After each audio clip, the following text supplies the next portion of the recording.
Uh, is this being recorded? I just turned it on. Awesome. So welcome to Lore and Storytelling in Belegarth. I'm Dagger, for those of you that know me. For those of you that don't, I've been around a little while in Belegarth. I'm about a little over 10 years in, and I've been a monster for about 8 of those, and I've been storytelling for about 5 of those. So that's who I am in a very brief nutshell, but I'm going to go ahead and move into the class. So let's start. I'm going to start with some disclaimers. First of all, there are no lore police, so you can kind of do whatever you want with lore in a general sense. No one is going to come and stop you from what you're doing and telling you you're terrible and wrong unless you're writing things that are super problematic. But generally speaking, you can write lore, and what you do with it is entirely up to you. No one's going to lock you up for doing it. My second disclaimer is that no one else is obligated to follow anyone else's lore. Um, so by the same token of you can, write whatever you want. At the same time, no one is obligated to listen to whatever you're writing. So keep that in mind as well. Just because people aren't a fan of your lore or don't follow it doesn't mean that it's bad or there's anything wrong with it. But, you know, it's a very niche subject to begin with. So lore is kind of nebulous and no one's obligated to follow anyone else's because it gets kind of broad and it gets kind of technical at points. And the third disclaimer I've got is that you don't have to be a monster to tell stories in Belegarth. And that, I think, is a big misconception that comes up a lot with a lot of people. They think that to tell lore in Belegarth, you have to be a monster or that you have to, uh, have a story if you are a monster. And those things aren't entirely related. There's definitely some cultural crossover, but it's not set in stone that you have to be a monster to tell stories in Belegarth. So with those 3 disclaimers, I'm going to jump right in. So let's talk about my overview for the class. We're going to cover who it impacts, what your medium is. I'm going to cover indirect storytelling and tangential art. I'm going to cover some principles of traditional storytelling, and then we're going to kind of do an open forum Q&A if we have time and people are interested. I'm probably going to stop for questions at the end of each little section, but I'm just going to run through my PowerPoint more or less, and people can chime in at the end of each section if they desire. So let's talk about who it impacts. There's 2 general types of lore. That's personal lore and cultural lore. Personal lore is anything you write that just affects you. This is lore that is by you and for you. It can be anything. This can be your backstory of, how you saved the kingdom and got to the realm of Belegarth. It could be your story of how you fought 100 orcs in a pass. Whatever it is, this is your lore for you. And in that sense, you got to take into account your audience and realize that you can do almost anything with it because it's for you at the end of the day. In my opinion, some realism helps the believability of personal lore. If you're writing about how you have, how you can fly and kill 100 swordsmen, it's maybe not as believable as, I'm a pretty good swordsman. And in Belegarth, there's kind of ways to measure your combat metrics. So when you're talking personal lore, I find that realism kind of helps your believability a little bit. So keep that in mind if you're working on personal lore. But a lot of what people think of when they think of lore is cultural lore. And that's kind of your group cohesive lore. That's everything that is for your unit, for your race, for your realm, whatever it may be. But this is your lore that affects other people and is kind of intertwined with the greater Belegarth culture and other individuals. So in some ways, it's a little more limited than personal lore, because with personal lore, you can, like I said, write anything. But with cultural lore, you're kind of limited by the opinions of other people. Because you're writing for other people, those opinions should be taken into account to a degree. Often these are about gods, heroes, or historic events. This is like your classic hero stories, your classic deity stories, anything that touches on the fantasy history of Belegarth is usually lumped into cultural lore. Just for this little section, who it impacts, does anyone have any questions or anything before I move on?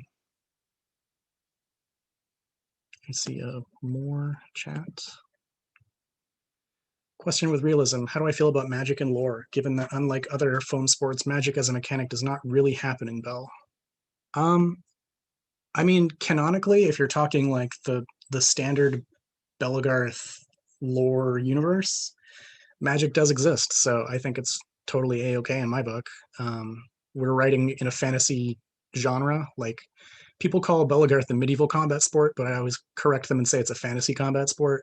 Because I feel that magic has its place. Monster races are a thing. Elves are a thing. All that glorious fantasy goodness, and I love it. And I think that magic and lore is just a natural part of that. So I think it's totally fine.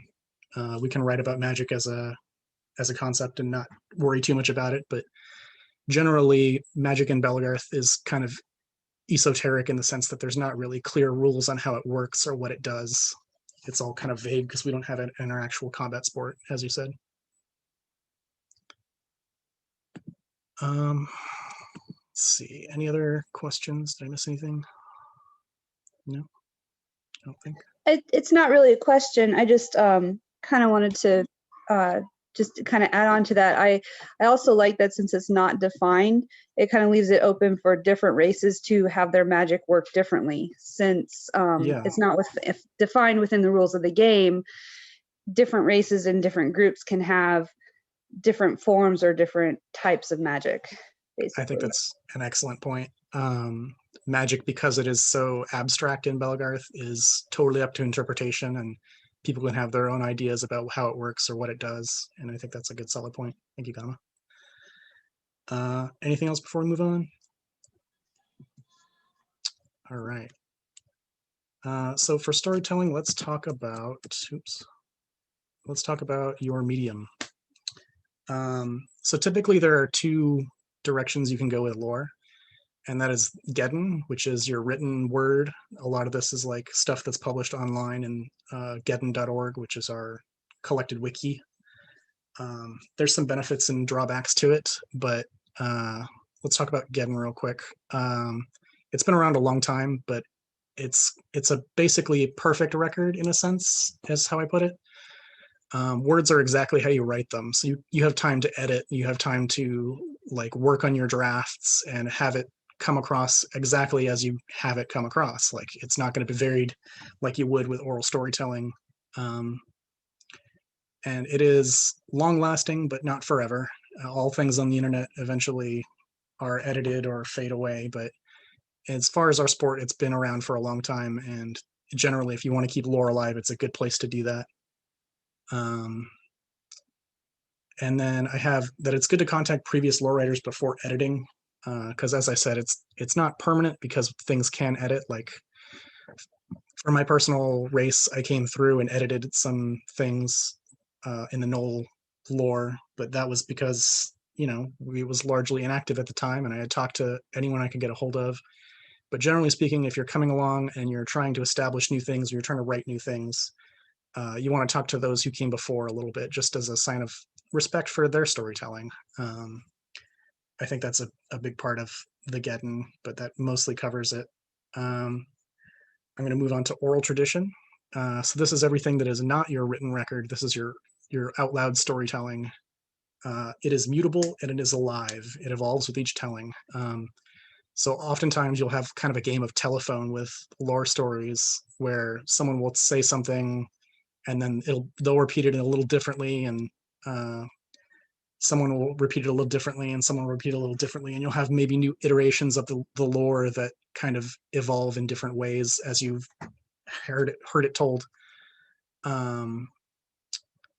But typically, you have a general idea of how it goes, and each performance is just a little bit different than the last, which is really an interesting facet of oral storytelling. As well as that, public speaking is a difficult skill. It requires practice. I still struggle with it. I know a lot of people have big issues around public speaking. That is, as far as I know, one of the biggest fears in the Western world. It's rated like above death in some studies for a lot of people, is public speaking. So practice with your own mates, practice with your unit mates, practice with anyone who will listen to you, or practice by yourself if you need to. You can just tell stories to yourself. But definitely work on that skill if you want to develop oral tradition. And then performance can be enhanced with other tricks, which I think is really interesting. When you're telling oral storytelling, you have the ability to enhance your performance with your mannerisms, your garb, your makeup, any other like special effects. I saw Ganama's performance at Ockfest for, I believe, her Roun. She did a story about Una, which is a water deity, and had a fountain come out of a log towards the end of it. That was a fantastic addition to a performance. I thought that was a really neat trick that someone can use to enhance a story like that. Does anyone else have any questions or comments on Medium before I move on?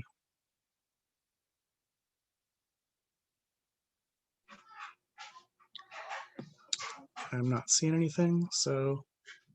Would you mind if I throw something out there real quick, Dagger? Oh, not at all. Please feel free to add. Definitely not. Don't want to step on any toes.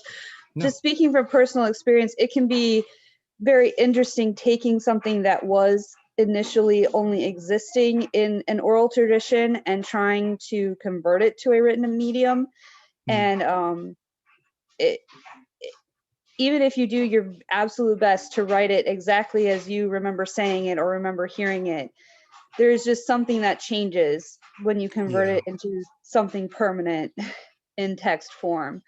And I think it can be a good exercise for people to explore, even if they prefer one medium over the other, seeing how that changes the story. Absolutely. I think the translation between the two is really tricky, but interesting as like a phenomenon, because there's definitely some translation issues that crop up with it. Definitely. All right. Unless anyone else has anything else, I'm going to move along. So let's talk about indirect storytelling and tangential art. This is kind of a little side tangent that I have that I like, but this is how to tell stories without telling a linear once upon a time story. And this can be done in several ways. You can tell stories with role play, which is just the act of telling things in the moment. It's very present focused, and it creates or expands on existing stories often. But if you have some lore about how, you know, your tribe went to a war with some elves for 100 years, and now you have some enmity with elves, you would behave differently in a role play context with elves than you would if you didn't have that story, or if you were saved by a colony of dwarves or something. You know, you might have a role play moment where you're thankful for what they did to you and you owe them a life debt. Like that kind of role play can really enhance a story and bring out some good stories in general, as well as you can create role play moments that are, you know, memorable and become lore stories in their own right. Like if you have a ritual that goes on or a ceremony or things like that, you can talk about a resurrection ceremony or something, and that can become lore in its own right. You can have the story of how your character died and came back. Otherwise, we've got things like garb, which is good for storytelling. I'm going to touch on each of these a little bit more in the next slide as well. I'm going to have some visual aids here, but you can tell stories without words using garb. You can have a very storied appearance that shows maybe you're a desert traveler and you wear lots of breathable fabrics that are good for hiding your body from the sun. That tells a story.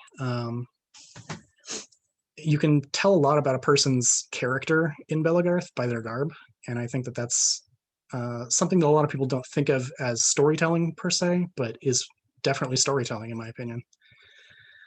It's indirect. It's not a once upon a time story, but it's storytelling, and I think it's an important part of it. And then I'm going to talk a little bit about world building. So world building is your nonfiction fiction. So this is all your details of the world. This is all the prison system on the home world of the lizard people. This is your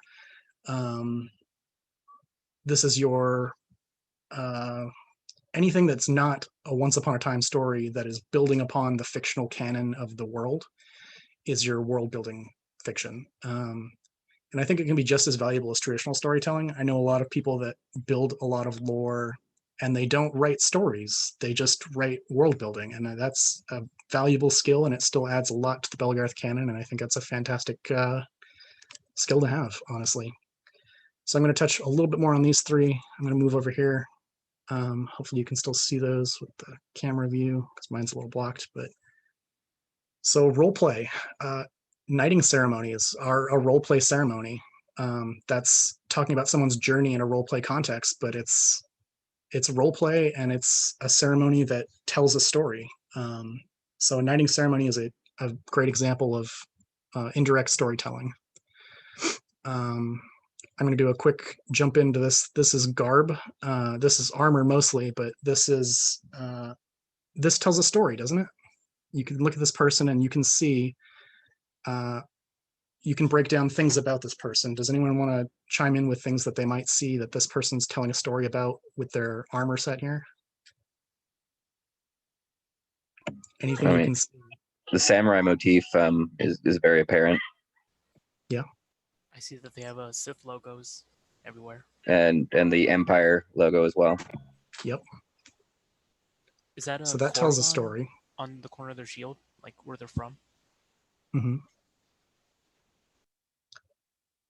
So when I look at this person's garb, I see several things. I see they're probably a person of some importance. They're probably a knight, judging by the fact they've got a heater with some heraldry on it. That tells me about their character.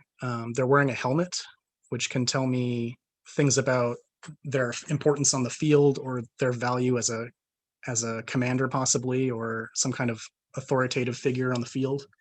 Or maybe they're just a person who wants to protect themselves and like they have the means to do so.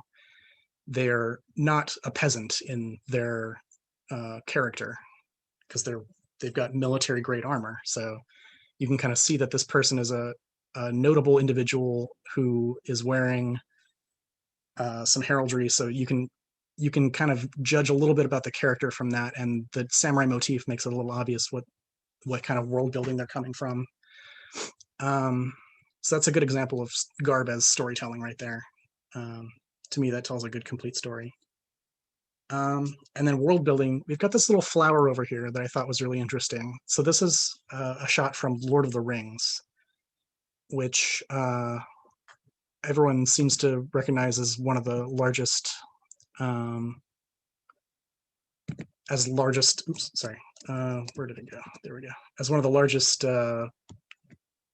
influences in Belegarth fantasy, basically.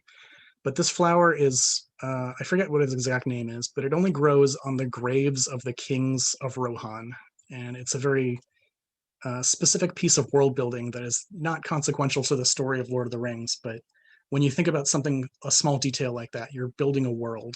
So the idea of a flower that only grows on the graves of a certain king of lineage, that's a good example of world building. That's not like a once upon a time this happened, then this happened, then this happened.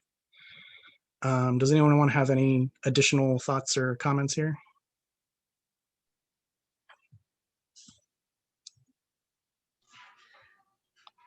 I see I might have missed some chat.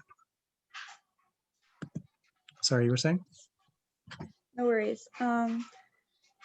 One thing that you can do, kind of tying it all together, is you can do something in game. I'm thinking of the Khadins in particular in this instance. They have a trial that's very visible called the Reaving, where they're on the field all day and they have to count their kills.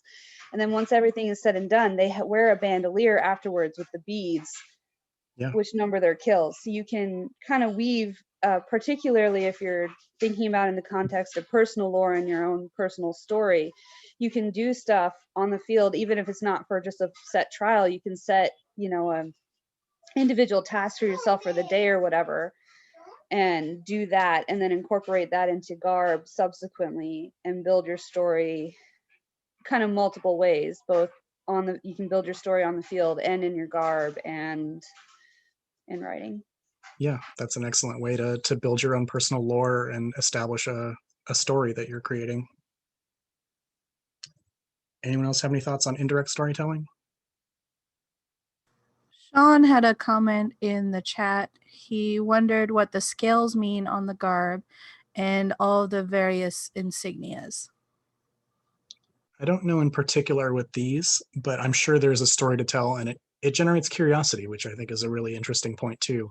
If you have a good storied kit for garb or armor, you can get people interested in what kind of story you're telling, and generating that enthusiasm for storytelling, I think, is really cool. But having a good storied kit like that can generate a lot of questions. So while I don't know the answer in particular to these, I think it's a cool point that, you know, it does generate curiosity. All right. I'm going to move on unless anyone else has anything else. I see one more chat.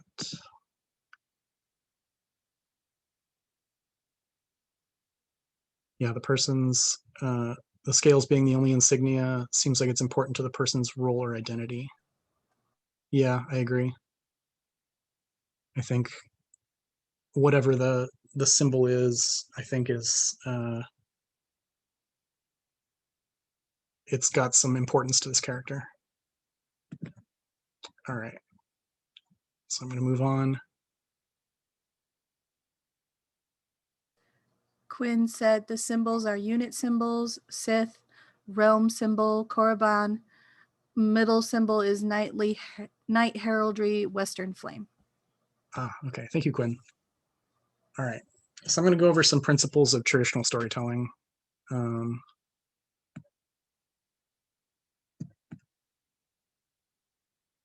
So these are pacing and purpose. Those are the two that I'm going to focus on for this class. And first is pacing.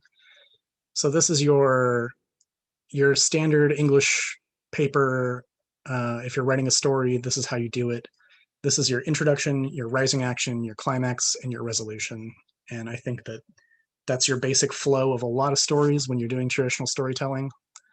You start out with your introduction, you're introducing the world, the characters, why we care about this story, et cetera, et cetera.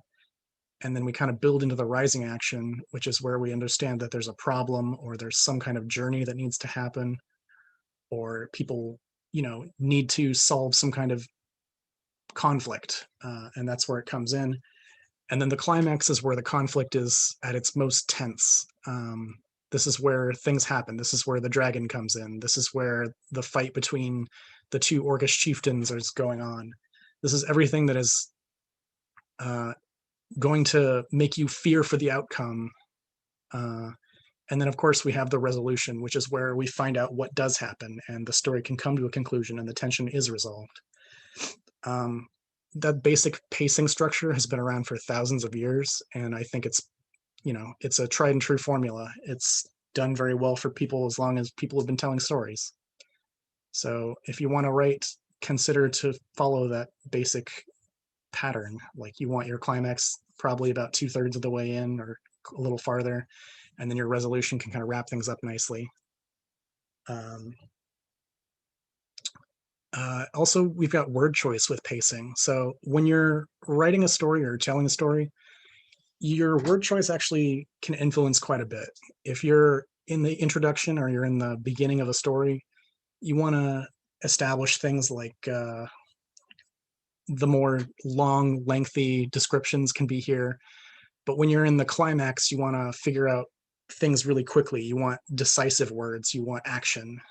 And so your word choice is going to dictate things, but it'll influence your pacing in the sense that in the beginning, it's a lot of like flowy, flowery language, and towards the climax and the resolution, like towards the end of the story, it should be more decisive, and critical information should be gotten across with your word choice.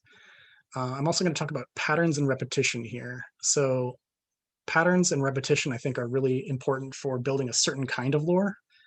A great example that I love using is the rule of threes. That's a pattern that I love for storytelling.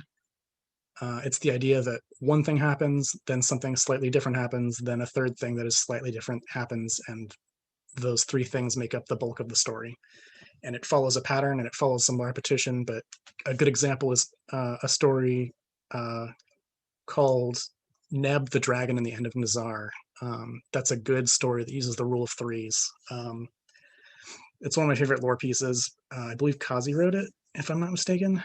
But it is a story where these goblins are looking for Neb, who has been lost for a long time. He's a goblin king, and when they finally find him, he's angry. But they're looking for him because they're looking for allies to help fight a dragon that has descended on their kingdom.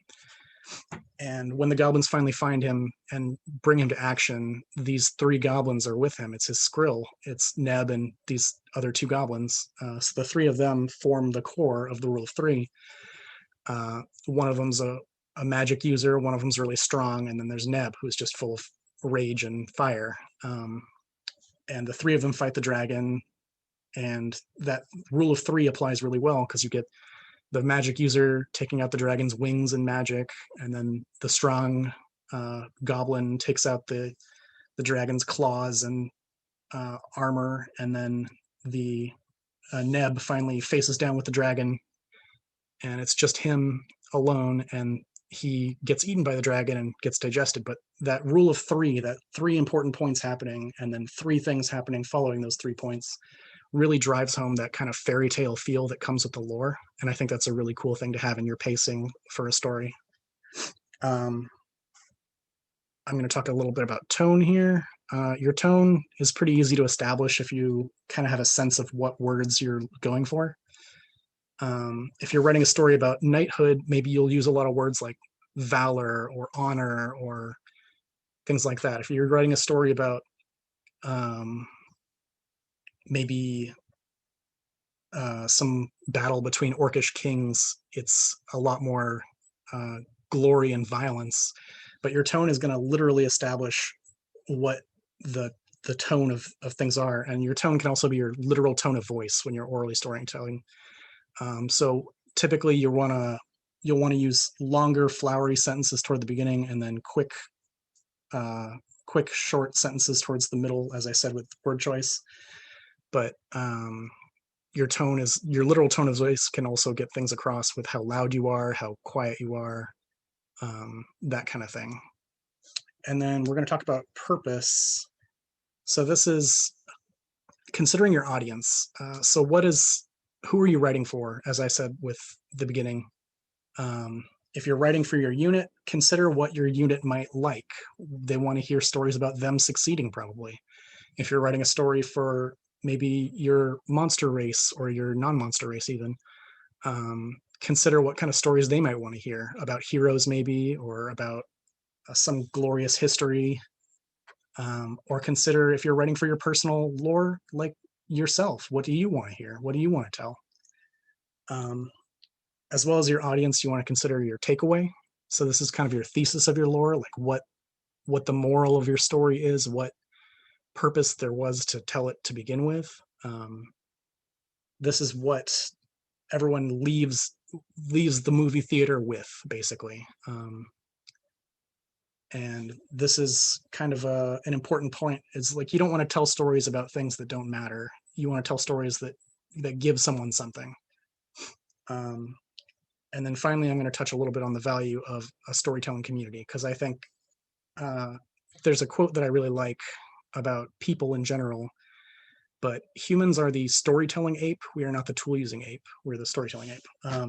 So the idea that we have gotten as far as we have in humanity by telling stories to each other about things that happen, about rules, about social expectations, whatever it may be, we've gotten as far as we have just as a human race outside of Belegarth, just by telling stories. I think that's one of the huge important things that makes Belegarth storytelling really unique, is that we have this storytelling tradition.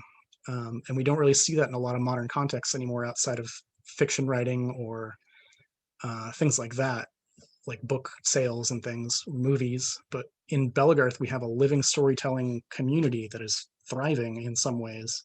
And it's a microcosm, but it's a fantastic thing to have. And I think that's a really important, valuable thing to have. And we should foster it and protect it and do what we can with it. So with that, does anyone have any questions about principles of traditional storytelling or any comments?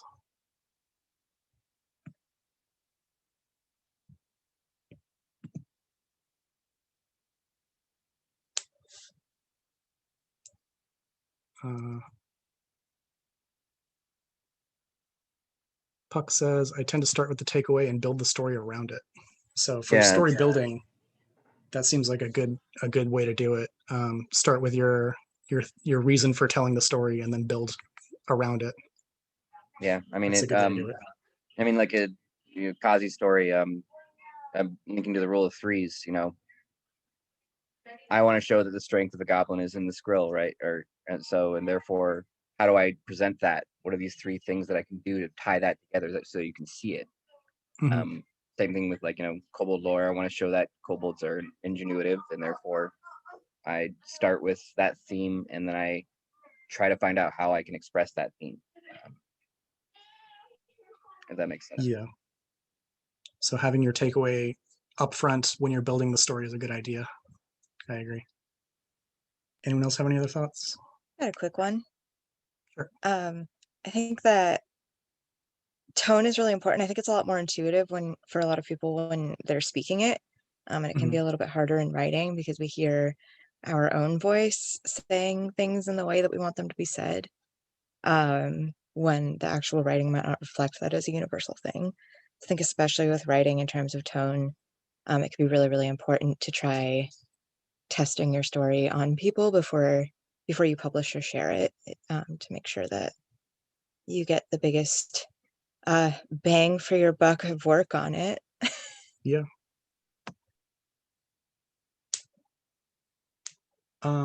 With I would regards to second that tone, too. Like I've definitely found with some of my own work where I've written something and it makes complete sense to me, but I, like, for instance, I share a lot of my stuff with my sisters because they're complete outsiders, just because I want to know what their perspective is, and they definitely show me points where it's like, okay, well, this really wasn't clear. We have no idea what this meant, or this really didn't come across. Stuff like that. It can be super beneficial to find people, even if they're not complete outsiders, but just yeah, people outside your echo chamber. exactly to make sure that what you're wanting to convey is coming through. Yeah, that's a good point. Quinn says, with regard to tone, do you have any tips on nailing a particular tone, e.g. funny, tearjerker, etc.? Honestly, a lot of it is finding your voice and being comfortable with like how to convey things in the way that you convey them. I think there are definitely ways you can establish it with word choice, like I was saying. But if you're going for a funny tearjerker or a funny story or a tearjerker story, you want to have those moments in there that actually support that theme that you're working towards. So if you're writing a funny story, you want to have gags in it, obviously. If you're writing a tearjerker, you want to have a sad moment in it, obviously. But if you're trying to get the tone down, oh, Quinn also posted, also this book is a quick read that may help people looking to create writing, drawing, etc. Your Inner Critic is a Big Jerk by Daniela Christa. I will check that out. Thank you. Sorry, I lost my train of thought there. That's the problem with having the chat window open while I'm speaking, unfortunately. Easily distracted. Okay. Puck says stakes are important as well. Yeah, I think that's a big part of tone, or not tone specifically, but setting stakes is important for story writing. That's a great point. You want to have something that people actually care about, and you want to have them question whether or not it's going to go well or whether it's going to go poorly. Like, we want to feel that tension, and we need investment, and you can build that by getting, for one, relatability in things. If your story is completely alien to people, chances are they're probably not going to care about it as much. And for two, you can build it by having a sense of tension in whether or not things are going to go well. Like, you should have some ambiguity in the outcome. It should be not immediately clear that the hero is going to triumph. I think that's a good point, but stakes are a good, important point. Thanks to Puck. And then from here, I was just going to go to an open forum. If people want to talk about lore or storytelling, we've got a few minutes. We were kind of already doing that with the last section, but yeah. Anyone have any thoughts or comments on storytelling in general that they want to share? I've been having some fun recently exploring stories kind of in, I don't think mixed media is the right way to phrase it, but exploring some personal lore aspects through like a more traditional like D&D setting or something like that, and then translating it back into story. It's been into like a not turn-based story, but Yeah. kind of a more traditional story. It's been a very interesting interesting exercise. I've gotten a lot from it. And I just want to encourage people, like storytelling and how you build your story doesn't have to be always necessarily traditional. You can explore other avenues of creating that story and then translating it back, and you'll never know what you'll find or figure out. Yeah, I think that's a great point. Like improv and D&D and all that kind of stuff can generate stories all its own in a unique way. You don't have to sit and grind out a story with a pen and paper. Exactly. You can kind of Especially if you generate something find like that. writing action to be hard, like just kind of seeing what were some of the big points, like from a D&D aspect of writing it, and then Yeah, it can just provides its own challenges, you know, converting it from turn-based, but it also can just give you more than just saying, and they fought and they won, you know. It gives you, there's an engine for how it went, which is yeah, a exactly. storytelling tool that you can use. Yeah, and there's other more story based games that might work better for it. D&D is just what I'm most familiar with. Yeah, But I and a know lot of there's people some other are. like D6 systems and stuff that are more based just around the storytelling aspect of. Yeah, I think that touches a little bit on role play, as I was talking about, like in the sense that you can generate stories in the moment. Role play is just basically improv, which is basically the heart of D&D anyway. True. But D&D just has a mechanical like resolution system that allows you to kind of handhold your way through it, I guess. It's also a way to add a little bit of and forgive me, I'm losing my vocabulary, but it's not necessarily always perfect. You don't always roll a 20 Yeah, right? It adds exactly. some Some tension, realism and some ambiguity. ambiguity and just like some luck, chance, you know. Mhm. And sometimes that can add a lot to your story, like, oh my gosh, well, my character totally failed that. How do they get out of this now? Like, Yeah, it's you not feel the all, stakes. yeah.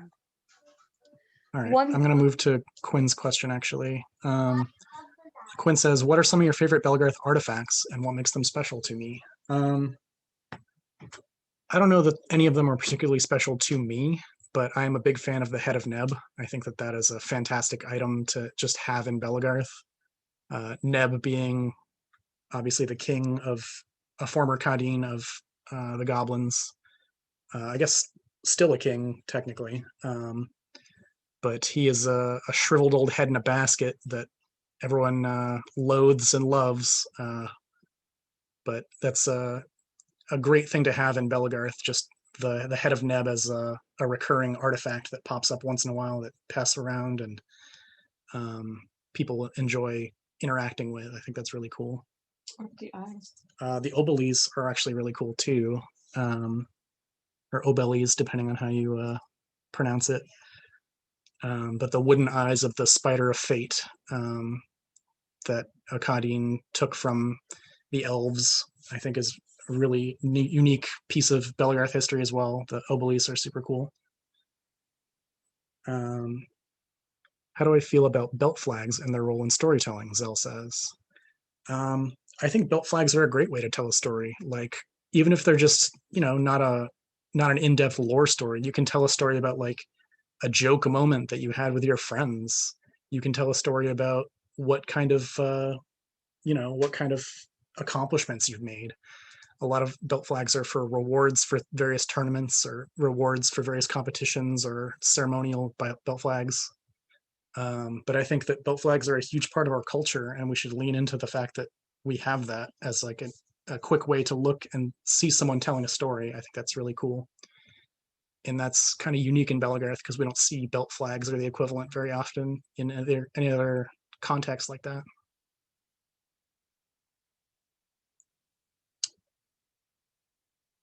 Anyone else have any thoughts? Having trouble hearing you, Sean.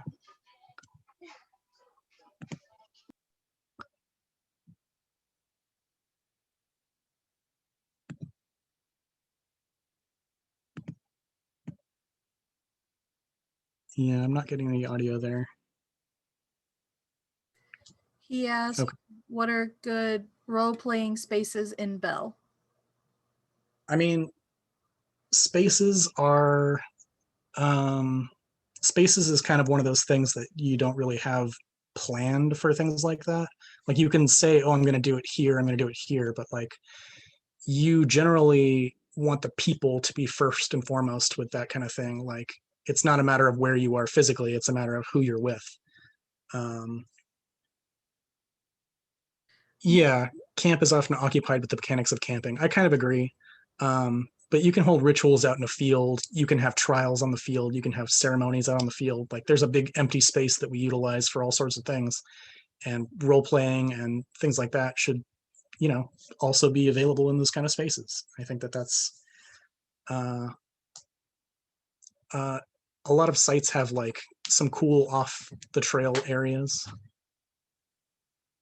that you can kind of explore. Sean says, I'm just thinking of how one can intentionally make time and space for it in a fun and meaningful way. Rituals are cool. I definitely agree. Rituals are super cool. But yeah, if you can find just a neat little hillside or something on the side of a trail and you want to get together, like a good example is at last BFTR, I went up and I was with Cord and Slippery, and the three of us were just up on a hill doing weird monster shit in the middle of the night. Like we were just telling stories and like reciting chants and doing all sorts of weird, magical monster shit in the middle of the night. And it felt great. And we were just up on a hillside away from camp, but we didn't need like a big space to do it. We just had to find a little space away from everyone else. And it was really the people that I was with that made it the moment that it was. I hope that answered your question to a degree. Puck had a question of how long do you prefer your oral stories? I find in practice, people have an attention span of not that long. So sometimes you can get a good story and get a group engaged and it can last for a while.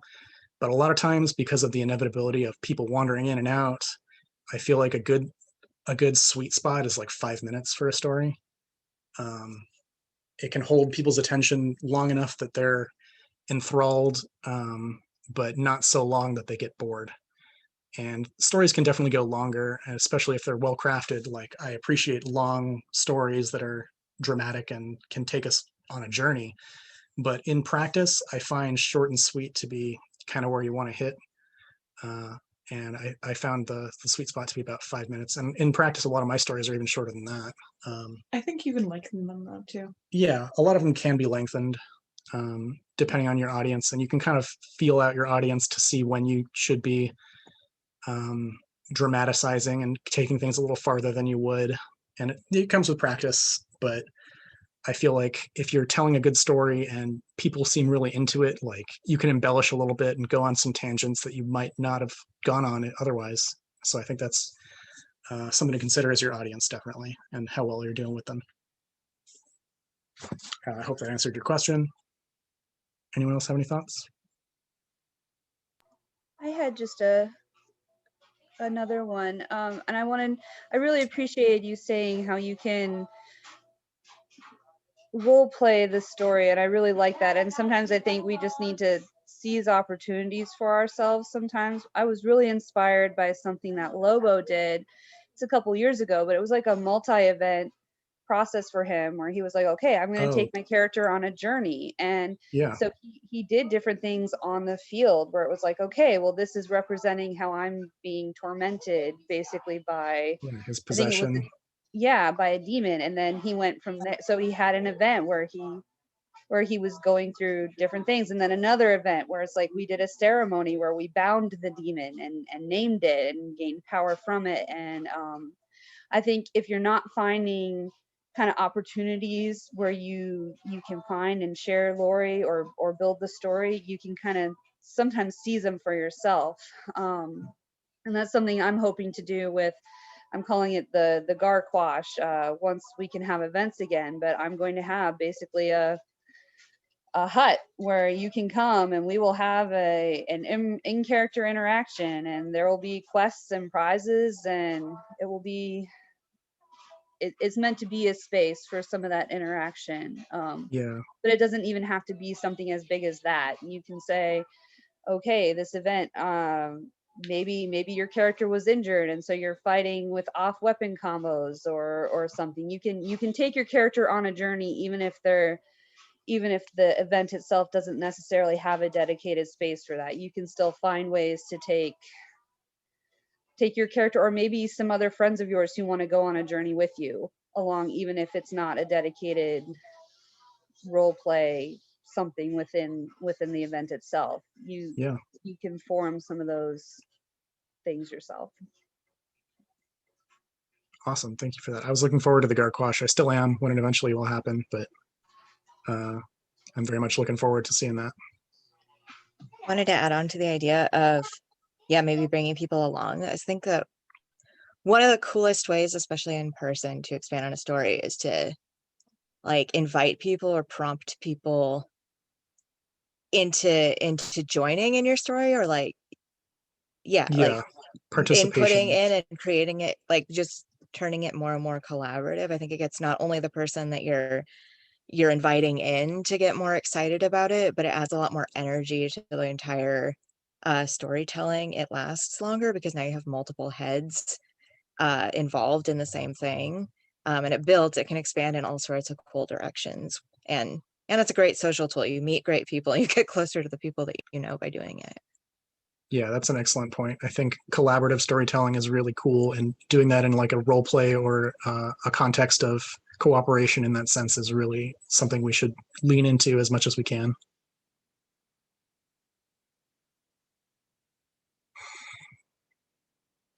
All right. Well, I don't know what time it is. It is 4:52. We've got a few more minutes if people wanted to chat anything else, but I'll be around. I'm always available to discuss lore and storytelling. That's one of my big favorite things on the planet. So if anyone wants to talk about any of that stuff, feel free to hit me up at any time.